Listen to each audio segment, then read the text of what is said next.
জলটা বিলটা ছেড়ে দেন, বিলটা ছেড়ে হাওড়া ছেড়ে দেন।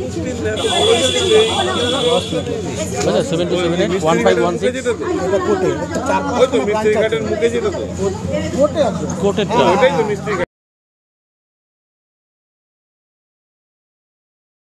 সবাই বলো একটা মা বললাম সবাই বলো, সবাই বলো, তোমরা বলো, টাকা বলো, জানতে তুমি যাও আমি আছি ও মাছ ও তো ফুল হওয়া যাচ্ছে কালকে থেকে আমাদের বাচ্চা ফুল হবে না, শুধু বাচ্চা শুধু পাঁচ সেটা নয় সব কিছু নিয়ে বাচ্চারা কতটা বলতে বলো সোমবার আবার স্কুলে যাব কেন বলবে ভেবে আসবো কেন বলবে আপনাকে কেউ যদি ফোর্স না করে যাতে আপনাকে বুঝিয়ে না নিয়ে আসে তার জন্যই বলেছি, কিন্তু ভেবে আসে কিন্তু কমপ্লেনটা করা উচিত না। এমনি আসল কথা স্কুলের ভেতরে ইনসিডেন্ট হয়েছে, তাহলে দায়িত্ব কর আজকে জুট মিলে কাজ করে দায়িত্ব করা বাড়িতে করা হয় না জুট মিলে হয়, তাহলে স্কুল টিচার বলছে এটা আপনাদেরকে মেনে নিয়ে আসতে একটাই সবার জন্য।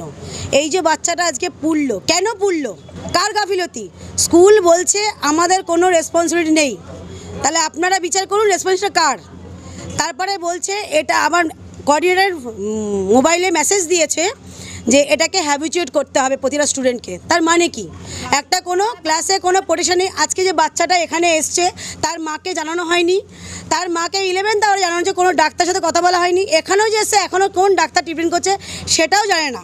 কিন্তু কেন আবার বাচ্চাকে এসে ভয় দেখানো হয়েছে যে তুমি কিছু বলবে না, তাহলে আমরা তোমাদের সাথে থাকবো না।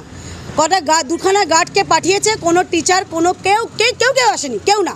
আমরা চাইছি এর সঠিক বিচার হোক, স্কুল সবার জন্য সমান থাকুক, ল্যাবে প্রতিটা প্রোটেকশন যেন ঠিকভাবে থাকে। দাবি কি? পুরো খরচা তো দেবেই, স্কুল তো দেবেই, তারপরেও যে আমাদের স্কুলে যেন আমাদের বাচ্চাদের কোনো রকম চাপ সৃষ্টি না হয়।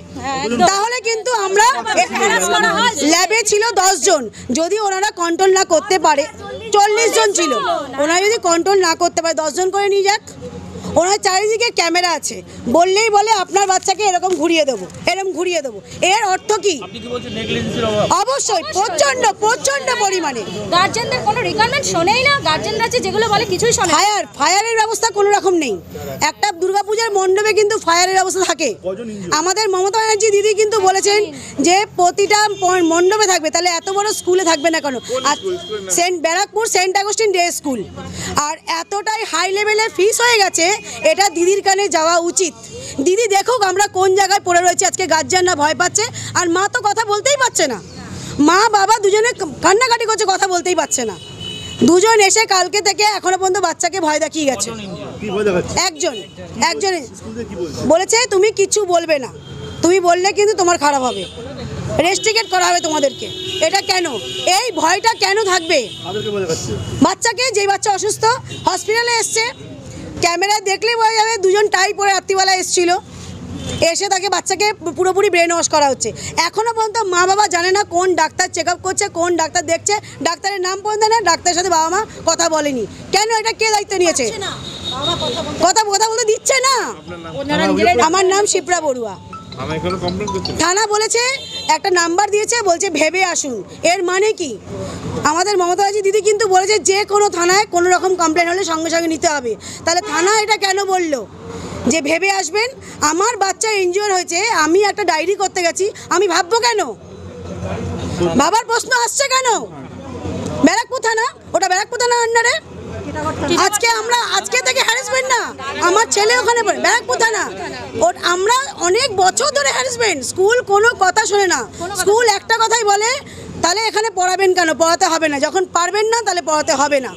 কেন পড়াতে এসছেন? স্কুলের এটাই বক্তব্য। কোনো গার্জিয়ান মিটিং হয় না, কোনো গার্জিয়ানের কথা শোনে না, ওনারাই বলে যায়, ওনারাই শুধু নাম্বার 1 করিয়েছে, আমরা নাম্বার 1 দেখতে পাই না। ছেলে ক্লাস 10-এ। হ্যাঁ, ক্লাসে এই ঘটনা ঘটেছে, ভয়ে সমস্ত ছেলেপেলে দৌড়ে বেরিয়ে গেছে, আর যে দুজন টিচার ছিল ওরা স্টিল দাঁড়িয়ে ছিল। যে ওর গায়ে যে ওই পরীক্ষা নিরীক্ষা করতে যেয়ে আগুন লেগে গেল গায়ে, তখন সমস্ত আগুন দেখে সমস্ত বাচ্চারা ছুটে বাইরে চলে গেছে। আর 2 জন মাস্টারমশাই নাকি ওখানে দাঁড়িয়েছিলেন এবং শুধু অবজার্ভ করেছে, ওকে কোনো রকম সান্ত্বনা দেয়নি, ওর কাছে আসেনি, আগুন নেভানোর চেষ্টা করেনি, শুধু দাঁড়িয়ে রয়েছে। তো আমার ছেলে একা একা সেই জামা প্যান্ট খুলেছে, প্যান্টটা খুলতে পারেনি, জামাটা খুলে ফেলে দিয়েছে, তখন বুকটা বেশি একটা পড়েনি, কিন্তু প্যান্ট খুলতে পারেনি, প্যান্টের ওখানে পুড়ে গেছে। আমি সবচেয়ে বেশি দুঃখিত যে 2টো লোক দাঁড়িয়ে, ক্লাস টিচার দাঁড়িয়ে থাকা সত্ত্বেও আমার ছেলেকে কোনো রকম সান্ত্বনা, ল্যাবের ক্লাস টিচার সে কেন স্কুল রুমে, সেই ল্যাবের রুমে 2টো টিচার স্টিল দাঁড়িয়ে থাকলো কেন, তারা নিশ্চুপ হয়ে কেন দাঁড়িয়ে থাকলো, তারা কোনো রকম সহযোগিতা করতে পারলো না আমার ছেলে।